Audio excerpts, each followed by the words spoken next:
Oei. Goeiemôre. Dis lekker om julle almal te sien. Ons gaan 'n bietjie vroeër begin. En is baie welkom asseblief van al julle DF gaste. Ons volk kom maar nog 'n bietjie later in, lyk dit vir my as julle. Maar in elk geval ons gaan so 'n paar liedjies vooraf sing. Hoop julle ken dit en sing saam met ons heerlik. Ons sal net eers so 'n paar toewydingsliedere voor ons begin.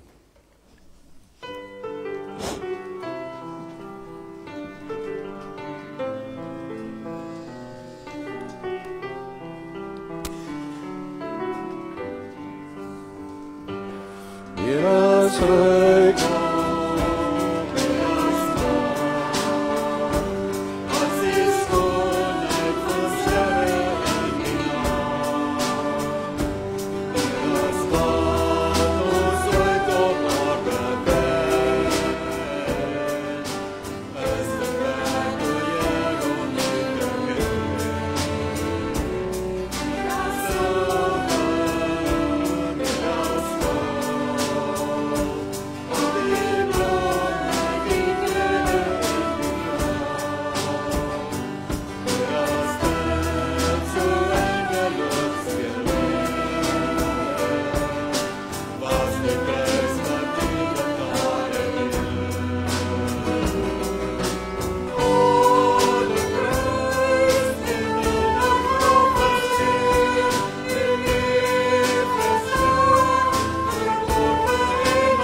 Daar sê, goeiemôre weer julle almal. Ook die ouens wat later ingeskuif het. Dit is vir ons lekker om julle almal te hê. Meneer Dippenaar, ek het hom nou nog, daar is Stian, welkom, jy en jou hele groep met julle ouers. Ek hoop dit is vir julle 'n mooi belewenis vanmôre hier by ons. Dat julle ook die teenwoordigheid van die Here sal ervaar vandag en vir julle wedervaring as julle uitgaan. Ek hoop gemeente, julle het julle westerligte daarom ergens net vinnig gekyk, dat julle net ook kan sien. Ek weet dit is vakansie, maar daar is 'n paar dinge wat aan die gang is. Agterop sal julle 'n bietjie weer nuus skryf van Jimmy en Marlies daar van Vredesvallei Riemvas maak. As ons van agteraf begin, dan sal julle ook sien Wintermark. Vriende, ons het regtig 'n bietjie hulp nodig by Wintermark. Nou nog weer dalk so 2 woorde daaroor en dan verder ons kospakkie projek, juist nou vir die winter en ons voorbereidingslys. Maar ek wil ook vanoggend vir julle so 'n bietjie terugvoer gee. Ons het 'n video gemaak van die street store wat ons 2 naweke terug gehad het. So ek wil graag hê ons gou kyk, so julle ook sommer net ook weer 'n voorvlug kan gee oor wat daar gebeur het.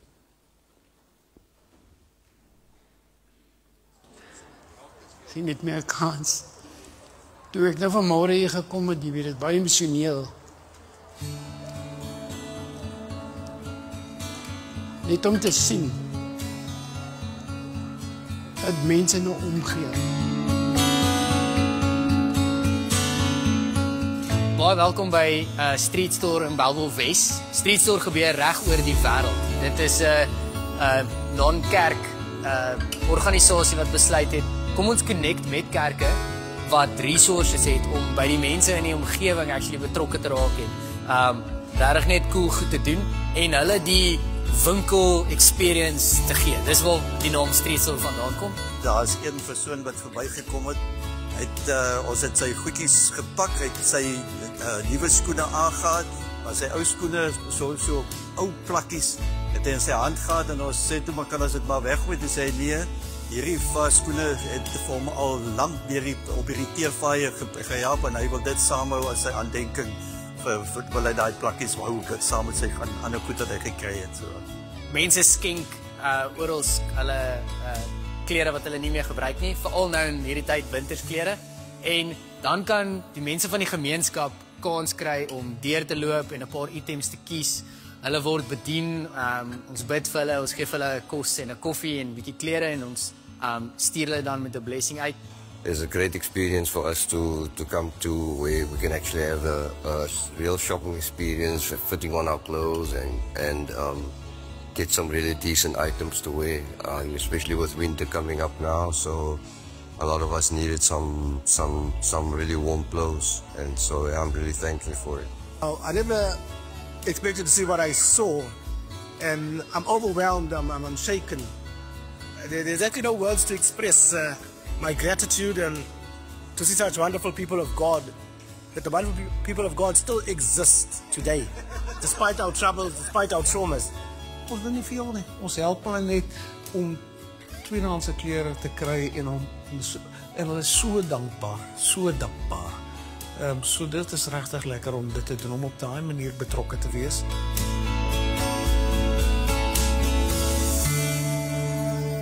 My eerste kliënt vir my laat opgewonde voel ek nou opgewonde want ek het hom myself bekend gestel aan hom en toe vra ek hom van waar is hy? Toe sê hy is eintlik van die Pero. Maar hy bly by die shelter hier so.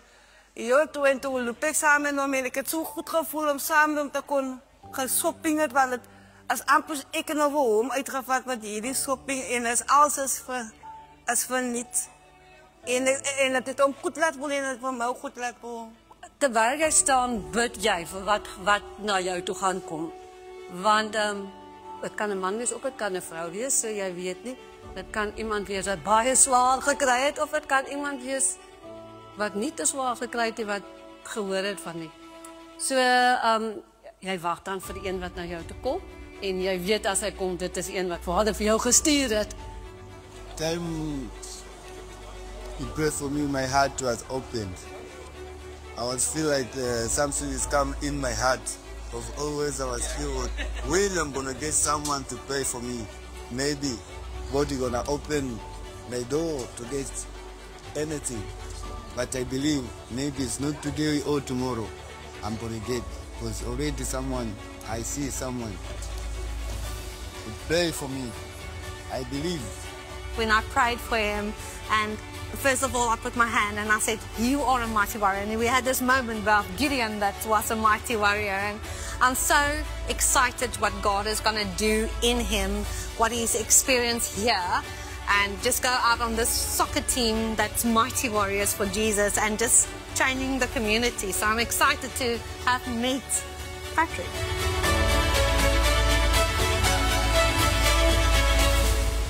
Dis klomp kerke wat hande saamvat en die gemeenskap bedien en ek dink dis regtig kerk in aksie soos wat jy dit nog nooit beleef het nie.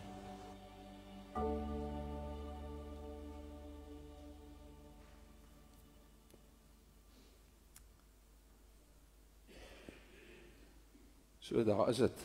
Ons het die voorreg gehad om saam met Doxa Dayo 'n paar gemeentes vir hulle, 'n paar van ons eie gemeentes saam met MES, saam met Ligstad te werk om hierdie projek te doen.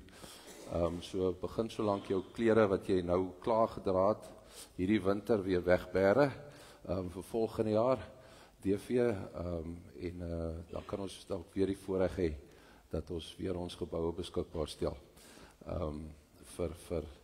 vir hierdie mooi projek, om mense net weer ergens 'n stukkie hoop te gee, en 'n stuk van hulle menswaardigheid ook weer vir hulle terug te gee. Vriende, en so het ons dan nou die laaste afkondiging nie is net by Wintermark. As jy vanoggend kom koffie drink, hier by Wasie Koffie, gee asseblief sommer daar vir ander 'n naam op. Ons het mense nodig by die tille. Wat is die mooi kasregister, is die regte Afrikaanse woord, ekskuus dan die fluit. Kasregister, ons het ook mense nodig wat pakkies pak. Jy weet, die mense kom aan en toe hulle goedjies in sakkies sit. En die fondse daarvoor gaan vir Ligstad grootendeels, sodat ons ook weer met ons uitreikwerk verder kan gaan. Goed, na al die afkondigings, somme terwyl ons so sit, gaan ons 'n lied sing, dit as 'n fotum. Nou fotum is mos wanneer ons vir mekaar sê hoekom ons hier is. En ek weet nie lekker wat elkeen van julle se omstandighede was voordat jy in die kerk ingekom het, dalk was jy opgewonde oor iets, dalk is daar iets wat jou bekommerd maak, iets wat op jou hart druk, en die simbool van berge kan 'n ou vir albei gebruik. Ek bedoel, berg kan iets wees wat jou vasdruk, of dit kan iets wees wat jy uitklim omdat jy graag van bo af wil kyk. Jy kan ook voel of jy bo op die berg of onder die berg is. En hierdie Psalm 121 sê dit jy so mooi, ek kyk op na die berge. So waar gaan my hulp vandaan kom? So, en Bram Hanne kom dit mooi vir ons in musiek omgesit, so kom ons, terwyl ons so sit, gebruik ons dit as 'n foto. Lord.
is my voorreg om vir jou te sê genade en vrede vir julle.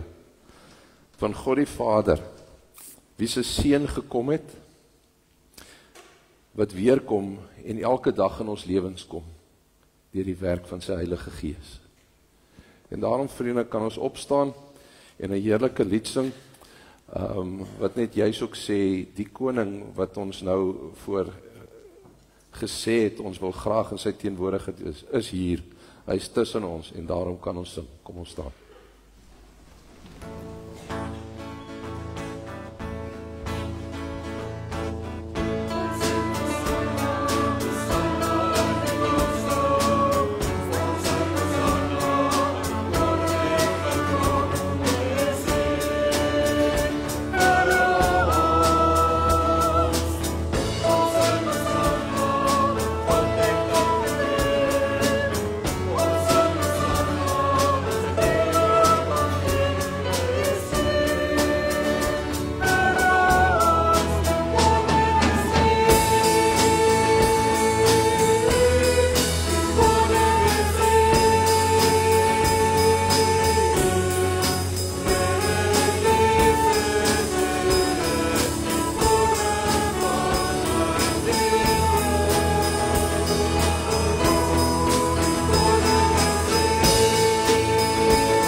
Oom Wouter,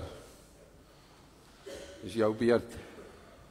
Terwyl Wouter, dan al ons kinders, ons laerskoolkinders, waar is hulle? Bierman, is jy hier? Tannie Lana en die crash is nie vanoggend hier nie, so hulle is min. Vir die van julle, terwyl julle hier voorsit, ek het vergeet om 'n afkondiging te maak. Die graad 5 en 6 en 7 gaan op bo vertrek toe. Ek sien, dit is 'n gemors, nee. 3 Stefans het hulle nou in een ry ook moet sit. Ekskuus Wouter. Onthou gou as julle dan nou is, julle gaan op bo vertrek. Jy weet mos net, is daar bo die koffie.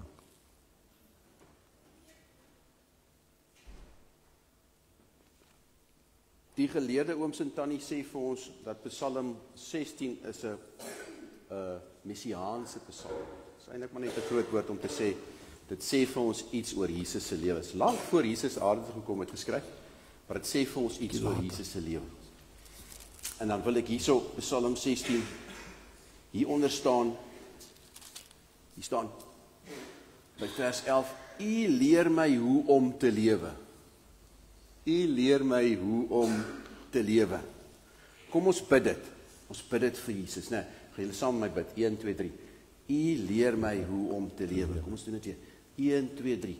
leer my hoe om te lewe. Jy moet sien hoe mooi maak hulle oop toe, en hoe mooi bid hulle. Gemeente gaan julle ons help. 1, 2, 3. U leer my hoe om te lewe. Nog een keer. U leer my hoe om te lewe. Weet julle wat? As ek nou hierdie appel sou eet, wie wil 'n hap kom vat van die appel? Kom vat 'n hap van die appel. Kom vat 'n hap. Ek wil hom so gats, hy moet so hoor, ons moet so hoor hoe hy maak. Hoor julle? O, hy is so sag, hy is so lekker hard. Ja. Dis hy suur. Wat gebeur nou met hierdie appel? Kom staan gou, ons wil net gou sien wat met hom gebeur. Kan ons 'n ekstra al vat? Kom ons wys vir die gemeente, hier gaan hy. En dan, wat gebeur dan met die appel, as hy binne in jou lyf is? Hy sê, het word gedigest, sê. Geïncinerate. En dan wat gebeur? Hy word weg tussen die maagsiere. En dan, dit maak jou groot en sterk, en dit laat jou groei. So dit raak deel van jou. Stem met my saam. Jy kan maar hier sit, dankie. So dit raak deel van jou. As jy nou hierdie appel geëet het, dan val dit in jou maag, en dan begin jou maag het oplos, en dan raak dit deel, in jou arms in jou kop in jou tone in, maak jou sterk, al die vitamiene. Al die vitamiene op die regte plek. Jy is heeltemal reg. So sê die Bybel. Die Bybel sê, maar ons moet hierdie ook eet. Nee. Maar nou weet ek nie of dit so lekker gaan smaak nie, so ek het stroop saamgebring.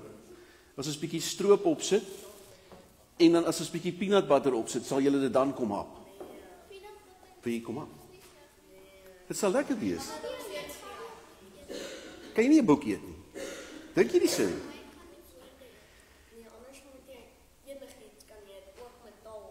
O, hier, dit sal bietjie sukkel. Nee. Jy kan woorde eet. Ek hou nogal daarvan. Daai tannie Klaasen wat nou die dag hierso was, tannie Lindy. Sy sê, daar was 'n stadium as die Jode nou vir die kinders leer Bybel lees het, want hulle het uit die Bybel uit geleer lees.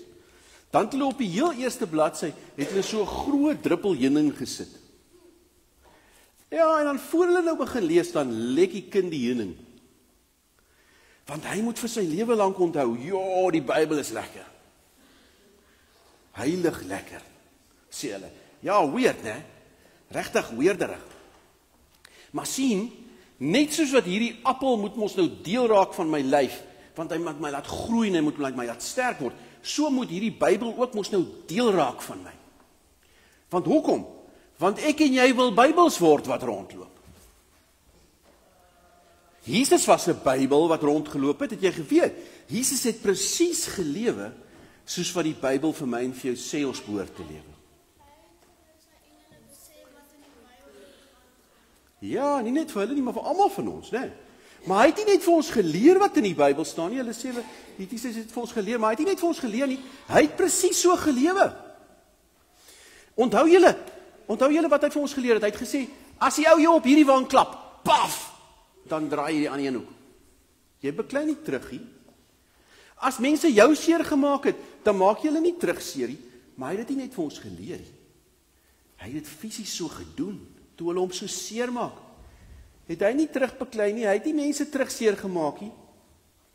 Weet julle wat, daai maats wat so een kant is, wat ons met wie ons nie eintlik wil maats wees nie, want hulle is nie so cool nie, net as ons met hulle maats is en ons sit pauses met hulle, dan wil die ander maats nie met ons maats wees nie. Jesus het nie dit gedoen nie. Jesus het saam met daai mense gaan eet, daai mense wat niemand van gehou het nie, en gesê het, hulle is sleg, ons mag nie saam met hulle eet nie. Jesus het by hulle gaan eet, saam met hulle gesels. Jesus gee nie om of jy cool is, of sleg is, of wat ook al nie, né? Hy kyk na jou hart, jy is heeltemal reg. So, Jesus was presies hierdie. Hy was die lewende Bybel, hy het vir ons presies gewys hoe ons veronderstel is om te lewe. Maar so moet ek en jy ook wees. Nee, die lewende Bybel. So dis asof ons dit eet, as ons dit lees, is dit asof ons eet. Want ons is die lyfies van 'n mens met God se gees. En daarom as ons die Bybel lees, is dit asof ons dit eet. Die Gees van God wat saam met ons binne ons bly, hy maak dit so deel van ons, in ons tone, en in ons hande, en in ons voete in. Hy sê, elke keer as jy die Bybel lees, dan word jy meer soos Jesus. En dan daar by die skool, dan kan ons Jesus wees. En daar by die huis, dan kan ons Jesus wees. Maar weet julle wat? Daar's 'n paar maats, wat vanoggend hier so in die kerk is, wat nie net sommer daar by die skool vir mense gaan wys, hoe 'n mens behoort te lewe nie, hulle gaan dit ook daar in Zambië doen, ons gaan nou vir hulle bid. En dan kan ons soggens saam met hulle bid, kan ons bid en sê, U leer my hoe om te lewe. So uitreikers, dis nie 'n slegte plan nie, né? Terwyl julle daar in Zambië is, om elke oggend as jy wakker word, dan is jou eerste woorde, Goeiemôre Jesus, hoe gaan dit met u? Met my gaan dit okay, of met my gaan dit nie so great nie, of whatever, en dan sê jy vir hom, leer my vandag hoe om te lewe. Leer my vandag hoe om die Bybel te wees. Want as 'n mens so saam by mekaar kamp, dan kan jy dan soms kwaai raak met mekaar. Regtig?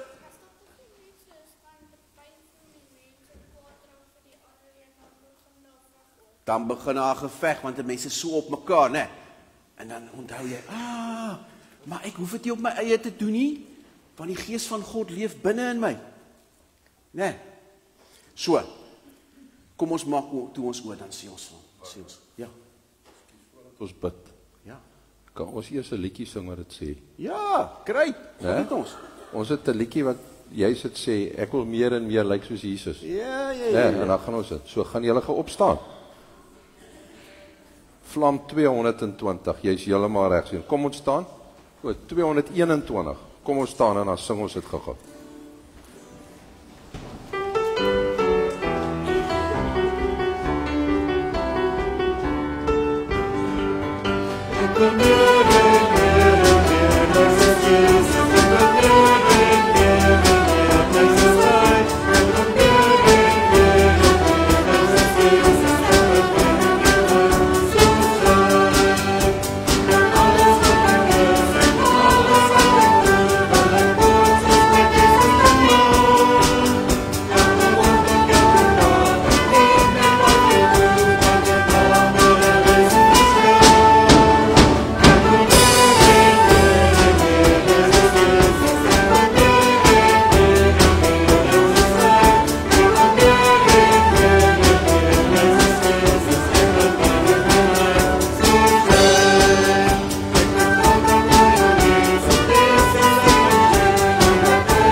Kom ons bid.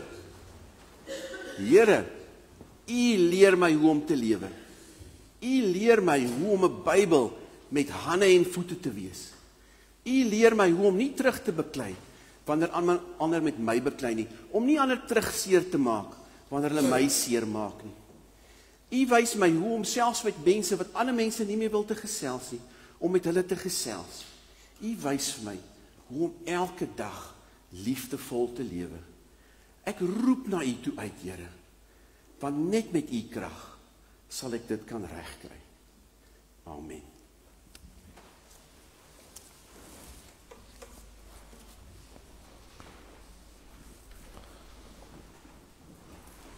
Die van julle wat nuut is by ons koop ons kinders om voor te kom sit met lekkers.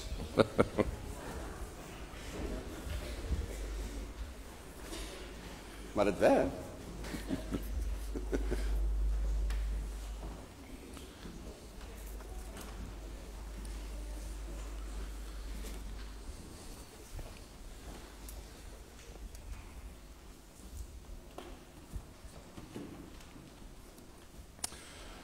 As hy vriende, ons gaan vanmôre lees uit Matteus 5 en dan kan jy ook jou vingers so 'n bietjie agtertoe sit by Matteus 28.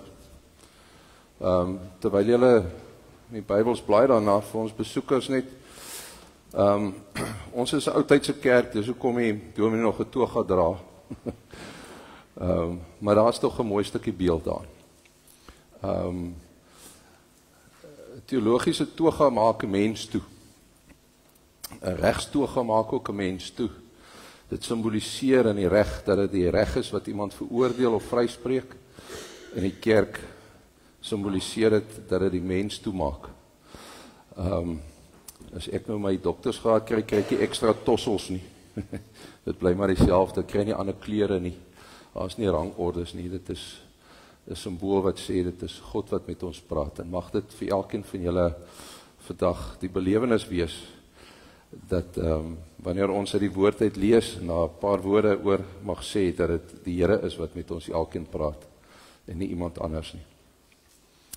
Kom ons maak dit vir 'n oomblik ons oë toe weer. Here, wat 'n wonderlike voorreg om u kind te mag wees, om te weet u het ons gemaak, u het ons geskep, maar u het ons ook geroep. Ons verstaan dit nie aldag nie, maar hopelik pak jy dit vir ons in die lewe ook weer so 'n bietjie duideliker uit. Here, so weet ons ook nie hoe elkeen sy omstandighede was voordat hy of sy hier in die kerkgebou ingekom het nie. Ons wil vir u vra dat u tog al daai dinge wat ons aandag wil aflei, vir 'n oomblik sal wegvat en vir ons sal help om te kan konsentreer op u woord, wat u vir ons wil leer. En mag ons u stem daarin hoor. Ja, Here, ook in die liedere wat ons al gesing het, mag dit in ons gedagtes echo, en die liedere wat ons nog gaan sing, mag ons aan u die eer bring. Ons loof en prys u naam. Amen. Goed, Matteus 5, sy eerste 3 verse, en van julle wat nou Matteus al 'n bietjie ken, sal weet, hier in die begin van Jesus openbare lewe, daai 3 jaar wat hy op aarde sy bediening geleef het, begin hy, skop hy af met die bergrede. So kom ons lees die eerste 3 verse daarvan. Toe Jesus die menigte mense sien, het hy teen die berg opgegaan. En nadat hy gaan sit het, het sy disippels na hom toe gekom en hy het hulle geleer en gesê. En die eerste ding wat hy hulle geleer het is geseënd of gelukkig. Ou vertaling het gesê salig is die wat weet hoe afhanklik hulle van God is, want aan hulle behoort die koninkryk van die hemel. En dan die laaste opdrag wat Jesus gee in Matteus net voor sy hemelvaart is dan nou juist daai bekende gedeelte van vers 19 en 20. Matteus 28:19 sê, gaan dan na al die nasies toe, maak die mense my disippels, doop hulle in die naam van die Vader, die Seun en die Heilige Gees, en leer hulle om alles te onderhou wat ek julle beveel het, en onthou, ek is by julle al die dae tot die volëinding van die wêreld. Vriende, deesdae kry mens mos baie inligting baie maklik. Ons het nie meer nodig om deur ensiklopedieë en goeters te gaan krap. Ek dink ons kinders verstaan dit nie. Deesdae is dit baie makliker, daar's podcasts en YouTube channels vir enige iets. Hoe om 'n kar se engine te overhaul, hoe om parte in te sit, hoe om gesonder te leef, hoe om fikser en sterker te word, hoe om slimmer te word, hoe om ryker te word, noem dit maar op. Jy gaan kyk net op die internet en jy gaan kyk, jy sal 'n podcast of 'n YouTube channel kry wat vir jou gaan sê hoe om die lewe te doen. Ons moet ook Terwyl ons dit sê, weet ons ook, het ons seker al almal die lesse geleer, dat 'n mens ook maar moet versigtig wees oor wat 'n ou daar sien. Want daar is maar baie gou 'n klomp ouens wat gewoon gevaarlike klomp twak vir 'n ou wil gee. Ek bedoel, dit is baie interessant vir my altyd om hierdie ouens van die, wat nog glo die aarde is plat, jy weet, om hulle 'n bietjie te volg. Jy weet, hulle praat met soveel oortuiging. Die een eksperiment na die ander ene flop, maar hulle weet nog, die aarde is plat. En dan het ons ook nog nie eens gepraat van AI nie. Ek weet nie wie van julle die afgelope tyd daai video gesien het, waar die ouens geloop het, waar die leeu in Pick n Pay ingegaan het nie. Ek bedoel, dit is so realisties, dit is ongelooflik. Mens kan letterlik enige iets deesdae met AI ook nog doen. En dan is dit vir my die interessante ding, dat ouens juis hierdie goeders skep, en uitstuur om dan rekord te kyk, wie kan die meeste sakkers vang, wat hierdie goeders aanstuur die hele wye wêreld in. En ons arme mense sit baie keer hier liggelowig, en dan wil hulle elke bekering forward, en dan is hy die dag gesê bekeer, en môre is hy weer van die duiwel, en dan weet ons nou lekker hoe om te gaan nie, nee. Dan is ek eintlik so baie dankbaar, dat ek nog 'n gedrukte Bybel het, want AI kan nou niks doen aan hierdie stuk wonderlike boek wat hier voor my lê nie. Want die ding is, die internet kleer dinge baie keer vir my mooi in. En voordat ek weet, dan kom daar sulke klein leentjies in, al hoe meer en meer, en veral rondom Jesus en Christendom. Dinge wat Jesus nou kantig sou gesê het, wat hy nooit gesê het nie. Of dinge wat hy gesê het, wat gesê is, hy het nie gesê nie, en so, dit maak mense net in mekaar. Nou, leuns oor Jesus is in elk geval absoluut nie iets niets nie. Dit kom al van die ou tyd af. Inteendeel, dit is al in die Bybel ook beskryf, toe die ouens begin praat het van die vraat en 'n wynsuiper. Die punt is, vriende, vandag nog is dit so, dat ons Jesus, al lees ek baie keer my Bybel, selfs slegter ken as wat ek dink. Kan ek dit weer sê? Ons ken Jesus dikwels slegter as wat ons dink. Kan ek my een voorbeeld noem van wat maklik gebeur? By baie Christene is die gedagterigting dat dit geweldig, dat jy, as jy van Jesus hoor, is daar eintlik net twee goedes wat saak maak, en dit is sy kruisiging en sy opstanding. Die res maak nie werklik vir hulle so baie saak nie. Want solank ons van Jesus se kruisiging en sy opstanding kan praat, dan het ons die hele waarheid weet. Nou vriende, sonder om afbreek te doen aan die kruis en Jesus se opstanding, is dit belangrik dat ons te verstaan dat ons nie die res van Jesus se verhaal so mag afskeep nie. Ek is besig om 'n boek te lees, nou al vir tyd lank, en op my geval, ek kry net kort stukkies gelees, ek weet nie hoekom nie. Wat Connie Burger en Marius Nel geskryf het, ons wil Jesus sien. En hulle sê dit baie mooi, as 'n mens net fokus op die kruis en die opstanding, loop ons die gevaar om Jesus verkeerd te verstaan en ook 'n groot deel van sy evangelie mis te loop.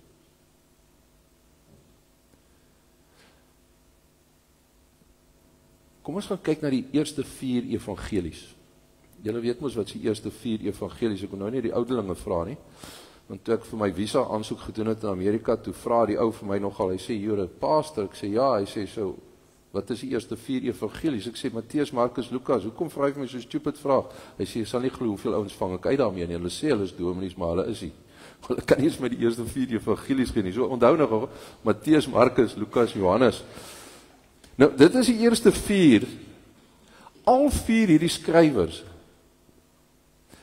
gebruik in hierdie biografie wat hulle van Jesus skryf, die oorgrote gedeelte van dit, om ons te vertel van hierdie 3 jaar van Jesus se openbare lewe. Inteendeel, die eerste 3 evangelies gebruik 60% van hulle woorde om te vertel wat Jesus gesê en gedoen het tydens sy openbare lewe. Tydens sy bediening. En nou moet julle my gou net vergewe as ek het oomblik gou so 'n bietjie op 'n syspoor gaan. Weet julle hoe ongelooflik merkwaardig dit is, dat daar vandag nie net 4 nie, maar 'n hele verskeie hoeveelheid biografieë van Jesus beskikbaar is. Julle moet verstaan dat in die tyd wat Jesus geleef het, het minder as 5% van mense kon lees en skryf. Was nie soos ons waar almal dit kon nie, minder as 5% van die ouens kon lees en skryf. So nou is die vraag, waarom sal iemand nou die onkoste en die moeite doen om soveel biografieë van iemand te skryf in 'n tyd wat mense eintlik net met mekaar praat en nie lees nie? Nog verder, die Jode het uit oortuiging uit nie biografieë geskryf nie, omdat hulle nie die fokus weg van God en sy wet wou vat nie. So hulle het nie soos die Romeine en die Grieke oor generaals en oor konings en filosowe biografieë geskryf nie. Ook nie oor rabbies nie. So die blote bestaan van biografieë is 'n wonderwerk op sigself. En ons het die voorreg om 4 daarvan in hierdie omnibus van boeke wat ons die Bybel noem te kan hê. So goed. Hierdie 4 biografieë, hierdie 4 evangelies is opgestel as leerboeke. Maar anders as die leermeesters van daardie tyd, het Jesus nie net vir mense kom voorskryf en gesê, so en so nie. Hy het ons geleer, maar hy het ons ook baie spesifiek gewys hoe ons moet leef. So Jesus het nie net disippels geroep en hulle geleer van die koninkryk van God en dan een kant toe gaan sit en gaan sit aan die hoogte uit gaan sit en kyk hoe hulle dinge reg of verkeerd doen nie. God het as 'n alledaagse mens tussen ons kom woon. Hy was 'n gewone ambagsman. En as jy nou mooi moet gaan sit en kyk, ons Europese, westerse tipe uitbeelding van Jesus wat ons in die kinderbybels kry, is heel waarskynlik nie reg. Want hy was 'n ambagsman wat in sy hande gewerk het. Toe hy 12 jaar oud was en tempel toe is die laaste keer wat ons van Josef leer of lees. So hy het heel waarskynlik moes hy die huishouding oorgevat het met sy hande werk. Daarom het hy eers op 30 sy openbare lewe begin lei. So hy sou 'n sterk carpenter gewees het met harde hande en 'n paar muscles, want hy sou klomp swaar goed is met so rondskuif. Maar 'n gewone ou. 'n gewone ambagsman, 'n gewone geneesheer, 'n gewone vriend vir verstotelinge, dienskneg en voorbidder. Ondanks weerstand, ondanks swaar kry, het hy die koninkryk van God uitgeleef as gewone mens. Dis deur Jesus se lewe wat ons leer en kan sien wat Dawid se versigtiging was in Psalm 16 as hy sê, U leer my om te lewe. Dan is dit nie net deur woorde nie. Dis nie net deur 'n wet of 10 nie. Dis ook deur leefwyse. En daarom moet ons aandag gee aan Jesus se woorde en dade. Want in Jesus se woorde en dade voor sy kruisiging leer ons hoe, wat, waar en hoe. Dit is die punt van Christene, is dat hulle Jesus Christus volg. Omdat hulle mense is wat sy woorde en dade volg. En dit is omdat ons sy woorde en dade volg, dat ons die wêreld kan begin omkeer. Nie omdat dit ons is nie, maar omdat ons dit in hom doen. Daarom doen ons street store. Daarom gaan mense in Afrika op. Maar nie net dit nie, hulle kom ook terug en hulle kom leef anders tussen hulle vriende. Dis ook, ons leef ook soos Jesus, terwyl ons leer, terwyl ons sport doen, terwyl ons partytjie doen. Daarom is ons, liewe gemeente, iemand wat ander soos iemand laat voel. Ja, staan voor op die almanak, kom al van laas jaar se Pinkster af. Is ons iemand wat ander soos iemand laat voel? Of ons nou in die bederfsentrum instap, of my man of vrou in die huis, of kinders in die huis instap, of ek oupa, ouma bel, wat ek ook al doen, leef ek soos Jesus. En daarom gaan ons bykans die res van die jaar in koninkrykstyd fokus op die dade en woorde van Jesus in sy optrede. En as ek 'n suggestie kan maak, is dit dalk ook iets wat 'n mens in jou persoonlike Bybelstudie kan doen. Want deur op Jesus se lewe en woorde te fokus, sal ons sien en ontdek, daar is baie meer aan Jesus as wat ons onthou of wat ons dink. Ons gaan nuwe dinge ontdek as ons begin fokus op Jesus se lewe. Ons gaan weer leer hoe ons moet lewe. Ons gaan weer leer wat ons roeping is. Ons gaan weer leer hoe ons gestuurdheid lyk.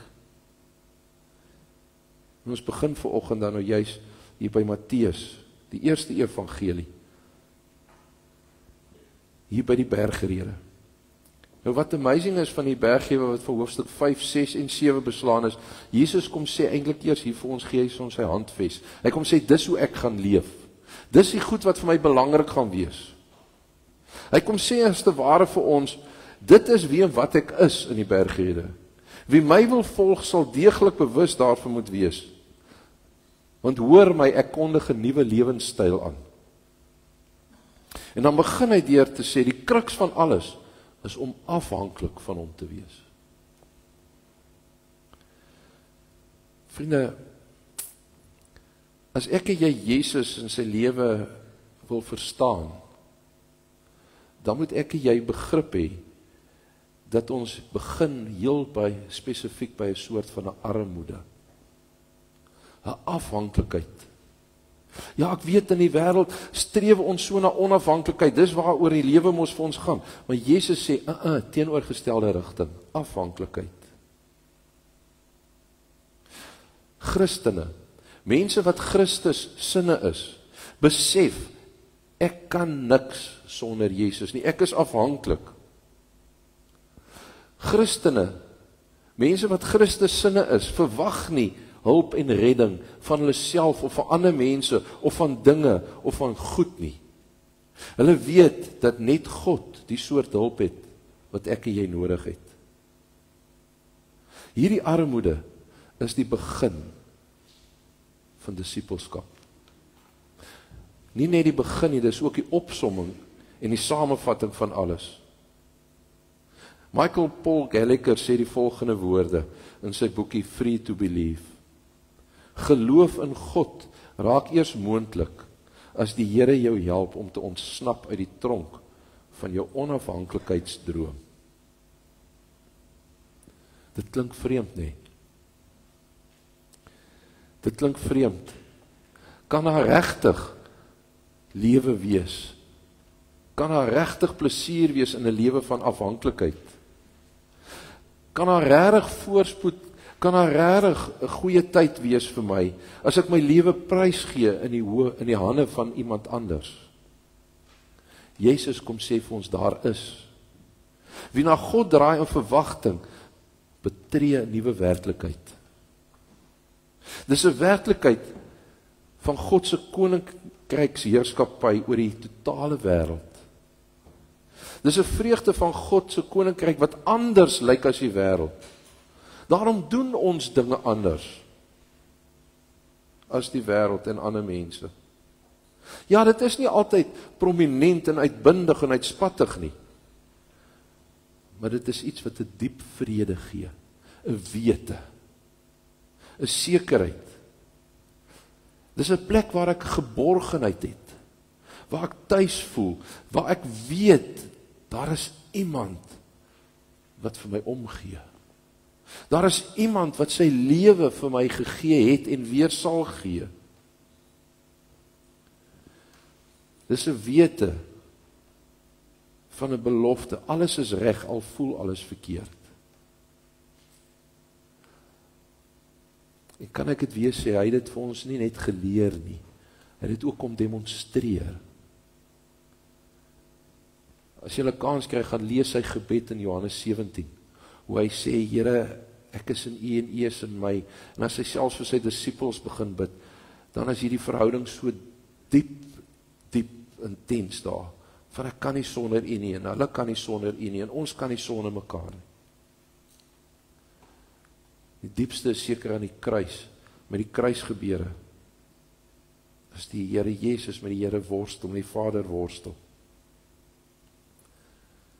Sien, hy sê nie net vir ons, dis hoe dit werk nie, dis wat jy moet doen nie, hy wys ons, hy wys dit is moontlik. Jesus gooi nie net ons vir ons toe met reëls en wette nie, hy sê, kyk, ek wys vir jou, dis moontlik. Julle het mos aan seker almal Top Gun Maverick gekyk. Ek bedoel, daar moet hulle hierdie moeilike roete volg met hulle vreeslike vinnige vliegtuie. En almal het gesê, okay, dit kan nie werk nie. Selfs die fancy ouens, die majore en die generaals besluit en hulle gooi vir Maverick weg, want niemand kan dit doen nie, hulle offer eerder die beste van hulle vlieëniers op, totdat hy daai roete gaan vlieg en almal het glo, en dan kry hulle dit reg. Dis wat Jesus doen vir jou en my. Hy kom wys ons hoe hierdie moeilike uitdagings gedoen kan word. Juis ook as hy vir ons sê, gaan na al die nasies toe. Vriende, dit bring vir my nou by die einde amper. As hy vir ons sê, gaan na al die nasies toe. Weet julle, ons ontdek, as ons in die oorspronklike Grieks, daai verse gaan lees, dan is daar 'n ongelooflike ontdekking.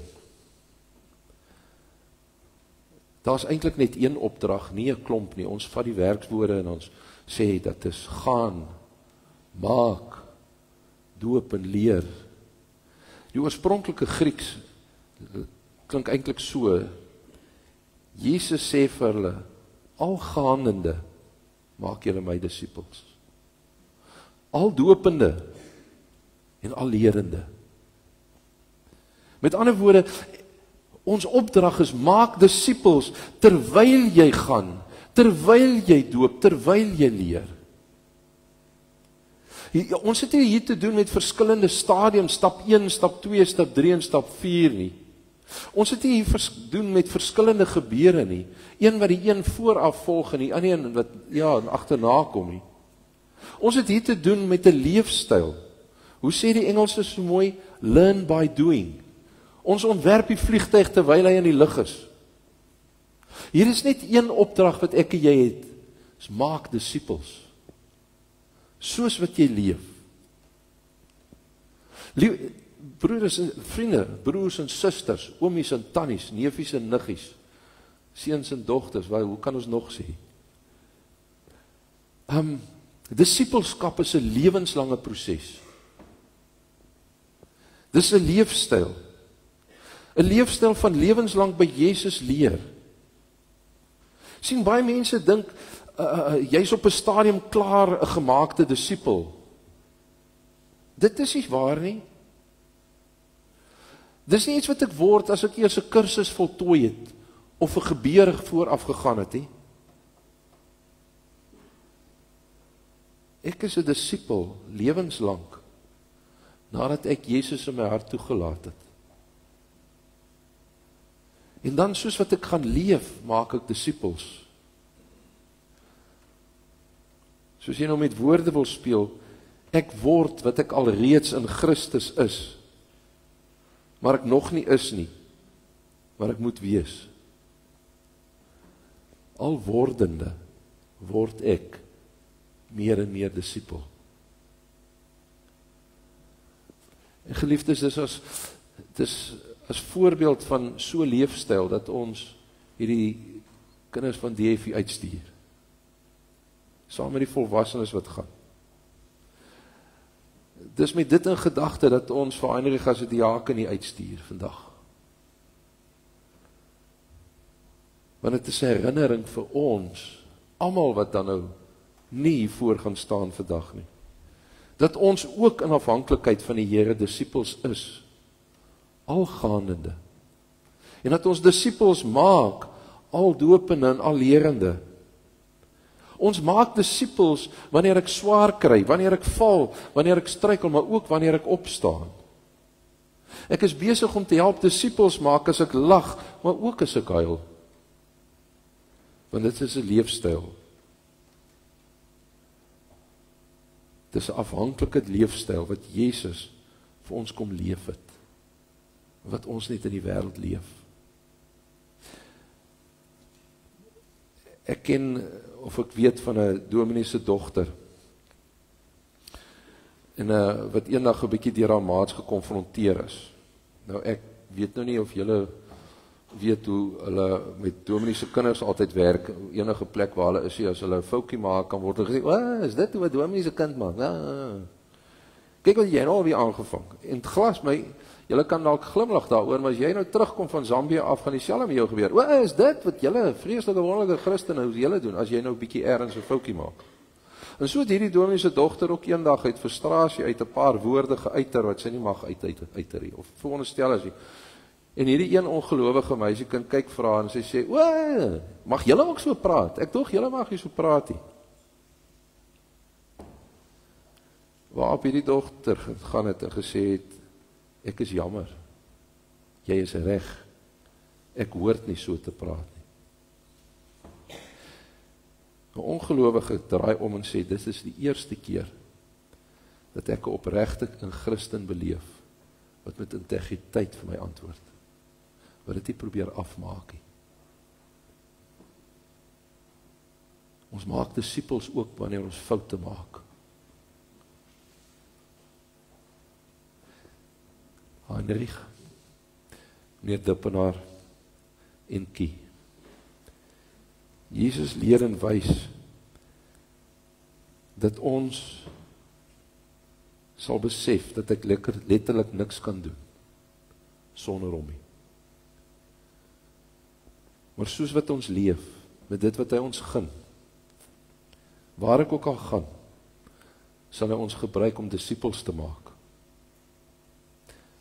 Want hy eindig hierdie gedeelte, en onthou, ek is by julle, al die dae tot in die volëinding.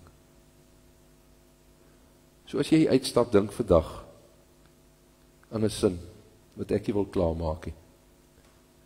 Ek ervaar Jesus Christus, wanneer ek, en daarom Here, met elkeen van ons 'n antwoord op hierdie vraag anders lyk en anders klink, is dit ons voorreg om vandag weer te sê, ek wil graag u kind bly, nie omdat enige ander rede nie, maar uit dankbaarheid vir wat u vir my gedoen het. En ja, Here, ek gaan nog baie foute maak. Al wil ek nie. Dankie dat u my nog steeds kan gebruik. Ja, selfs as ek foute maak. Ja, selfs as ek swaar kry. Of ek nou na Zambië toe gaan, of ek as diaken gekies word, of ek 'n gewone Christen mens is. Ons is almal instrumente in u hande. Leer ons asseblief met u voorbeeld. En gee vir ons die vermoë en die tyd om te leer by u. Amen. Vriende, voordat ons hierdie groep jong mense voortbring, want ons net ook gou die diaken bevestig, is vir ons baie belangrik. So ek wil net die stukkie formulier vir julle lees. Heinrich, jy hoef nie nou dadelik op te staan nie, ek is nou by jou. Ek gaan jou nou roep om te kom antwoord.